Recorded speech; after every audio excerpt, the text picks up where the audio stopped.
Hi, good morning, everybody. Brochim Abayim, welcome everybody. This second video I'm making today is in response to, again, a comment that I received on one of my videos that the YouTube algorithm removed, and I'm quite upset at YouTube for removing this, for censoring these questions. These are valid questions that deserve an answer.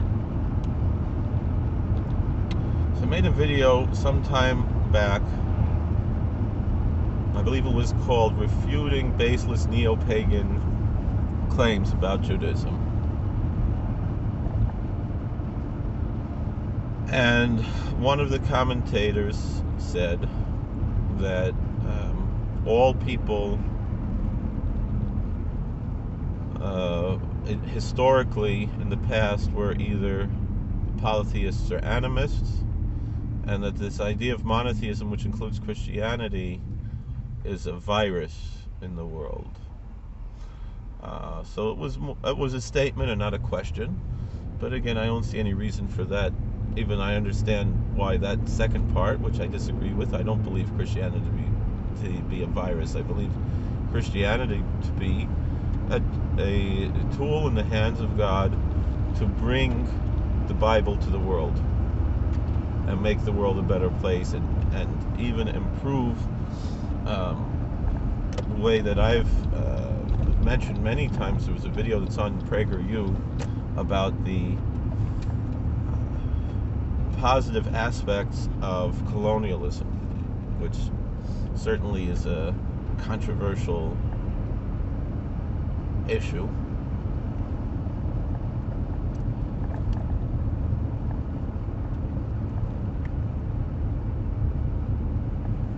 And what it said there in the video was that it gave this example that a colonial British leader told some Hindu priests,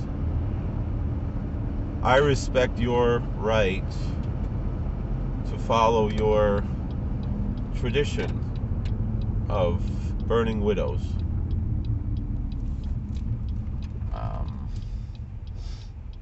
I recognize that that's your tradition, and I respect your right to follow your traditions, and I hope in the same way you will respect my right to follow our tradition of hanging men who burn innocent widows." And the point of this story is, the Christian colonists in India, although certainly there were missionaries who sought to convert people to Christianity, that was almost secondary to installing just basic human rights into the world. The ideals which came out of Judaism and were spread to the world through Christianity and Islam, yes, through Islam as well, as much as some people might claim that it's not so. If you look at what the Arab world was, the pre-Islamic Arab world was like, and the post-Muhammad Arab world was like, I don't think anyone can deny that there were more human rights after Muhammad than there were before Muhammad. That's just the truth. So there definitely was some progress there, in any event,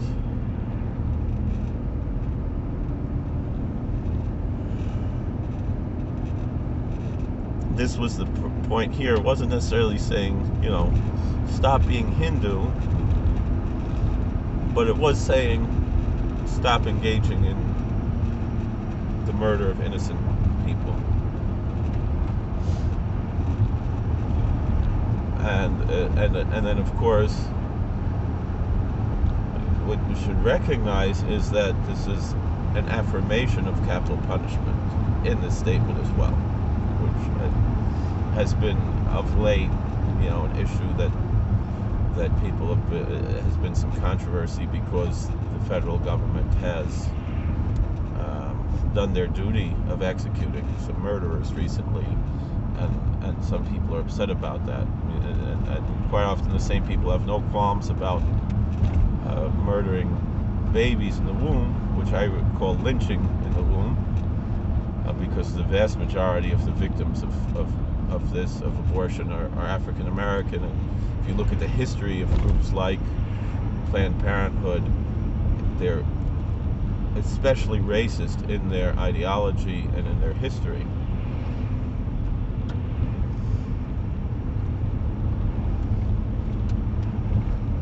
And with all this being said, that's the major issue here.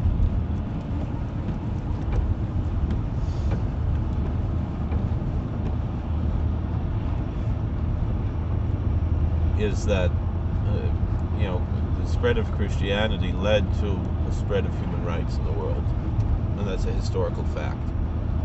And all of the ideology that we have of human rights at all, meaning the very fact that there are people now questioning capital punishment, and including Christians, including Christian leaders, including the Pope, because I know Catholicism rejects capital punishment, would not have existed without the spread of Christianity. The idea and spreading the Jewish ideas of human rights.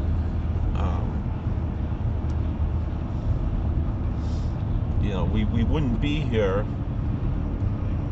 with this concept of human rights if we had remained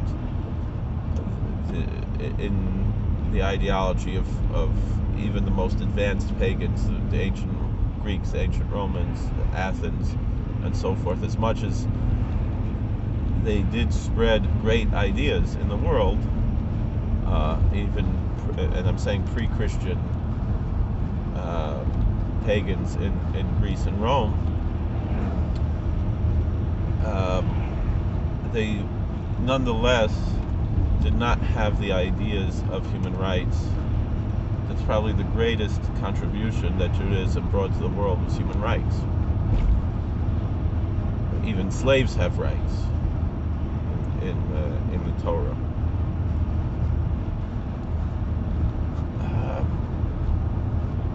And it's probably more important to society than anything theological.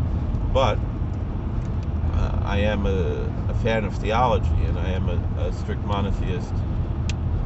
And it's not to say that I deny the existence of the beings that other traditions worship as gods, any more than I would deny the existence of the sun or the moon that were worshipped as gods in the ancient world.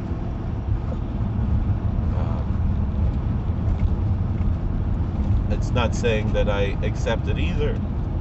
It's a possibility that these beings exist. I'm just saying that they're not worthy of worship, because in my theology, the only thing that is worthy of worship is the Creator, is the first cause. Now, it doesn't mean that other things cannot be venerated without being worshipped. And that brings us to this issue of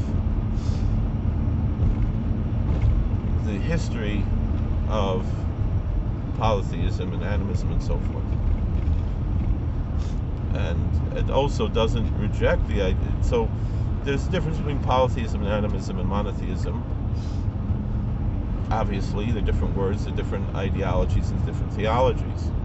But they're not necessarily mutually exclusive. I say that because, again, we started out speaking of the Hindus.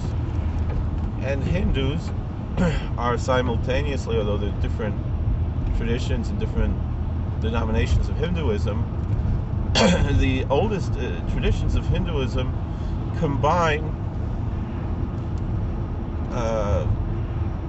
monotheism and polytheism, to the point where I would say one of the greatest Western scholars of Eastern traditions of Hinduism and Buddhism and Taoism and other Eastern traditions, and of religion in general, would be Alan Watts.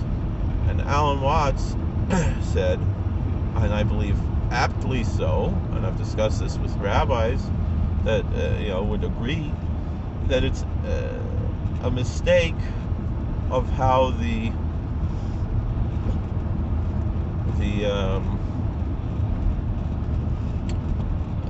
when we in the Western world we speak of the Hindu tradition, of their many gods, and there are millions of gods in Hinduism, probably the more proper word would not be gods, but angels.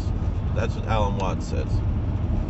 And this was, recently there was the story of this Reverend Cleaver, who was a congressman as well, and a former pastor, a retired pastor of a church, and he invoked Brahma in the end of his prayer as being the monotheistic God known by many names and many traditions. And he made a mistake there, as I mentioned at the time, that it's Brahman, not Brahma. Brahma is one of the polytheistic gods of Hinduism that we would maybe call an angel, and Brahman is more of the equivalent of the monotheistic God. So he was in error there. That hill is too much for me to go over. And so that's what we have there. So anyway, so historically, at least the Jewish tradition, the Jewish legend goes as follows. I mean, the Bible tells us that God created Adam and Eve, and then there was the flood, and then the world was started over again with Noah, his wife, and his 3 sons and their wives, and that's where the world came to be according to our traditions, and as a believing Jew, I believe this to be true historically. If that's the case, that means that Adam and Noah were monotheists. And so where did polytheism come from? Maimonides talks about this. He says that people later in history said, God is so great. Let's make a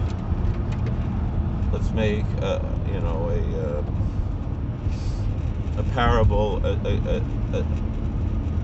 that we can compare this to.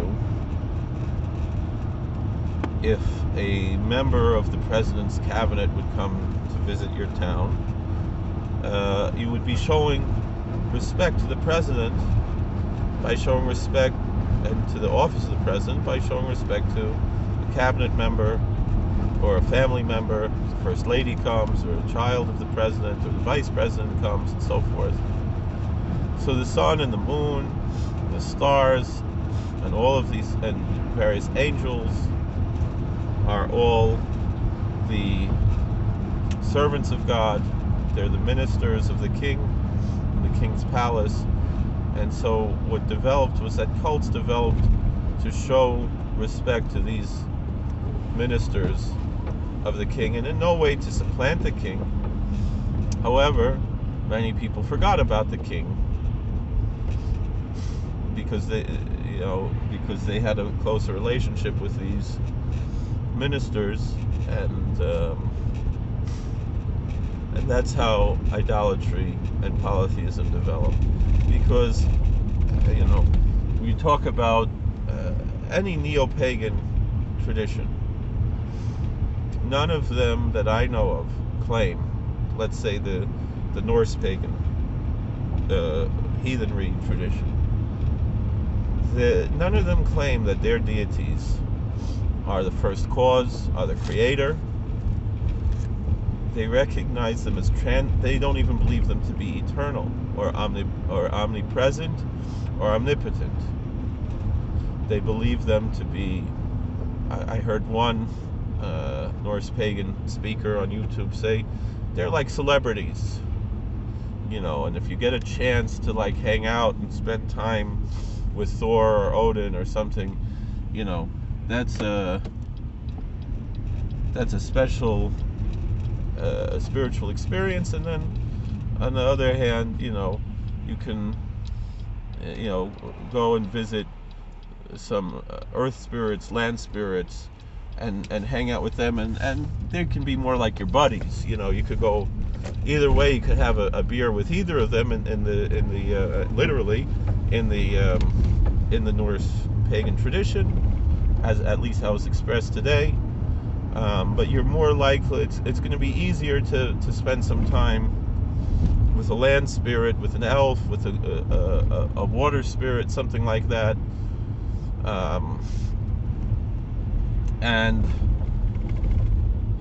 But to actually hang out with Odin or Thor or one of those, Freya or whatever, that's going to take a little bit more work, because they're busy, and they're not always there for you, and you can try to call on them, but it better be something important, but it's not really even an act of worship as much as an act of veneration, similar like Catholic veneration of saints. And so too in my own Hasidic tradition we have veneration of saints. And that's the story. But they don't recognize, and even Odin is called All-Father in the Norse pagan tradition, that although many linguists have pointed out that doesn't mean what it sounds like. It means actually something else. And there's no tradition or myth that claims that Odin is the creator, and the same thing is with the Greek and Roman pantheon. As a kid, you always assumed if Zeus or Jupiter is the king of the gods, that means that they're like the equivalent of our god, Lahavdil, and it's not true. They are just happen to be from that race of beings, whatever they are, who happens to be the king of them. Similar to how we have in our tradition stories of King Solomon talking to a demon named Asmodeus, and he's the king of the demons. When it means he was the king at that time. Doesn't mean that he's any that he's different than any other demon. Any way that a human king is different than any other human. It's a different world. So and I've encountered Wiccans who have said that essentially they believe that there's one divine, and it's expressed itself to different cultures in different manners. That's more in line with what we believe. But as far as I know, I haven't heard any. Maybe Yggdrasil would be the equivalent, really, to the first cause, to the creator. Which is, again, it sounds more animistic. I'm saying in the Norse pagan tradition. So the point that I'm bringing out here with all of this is that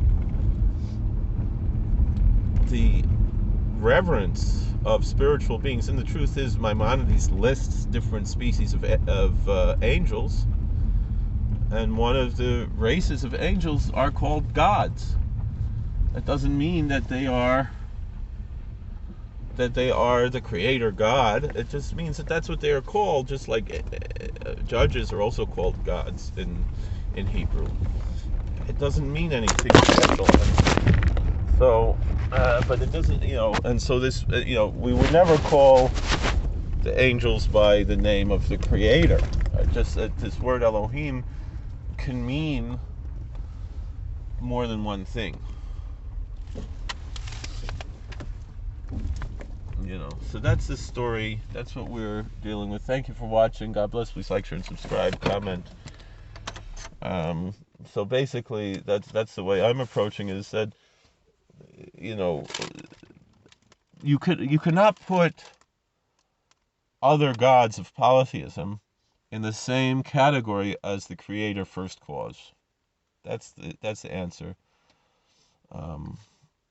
Meaning they are more like angels, or demons, or extraterrestrials, or other beings, created beings, and so therefore maybe they could be objects of veneration without being objects of worship. But even venerating these beings in our tradition is problematic. And how to venerate, and one has to know how to a proper manner of veneration. And certainly in halacha we're not allowed to, engage in actions that would appear worshipful to these beings, to any being other than the Creator. It's not worship. Thank you for watching. God bless. Please like, share, and subscribe. Comment. We'll see you later.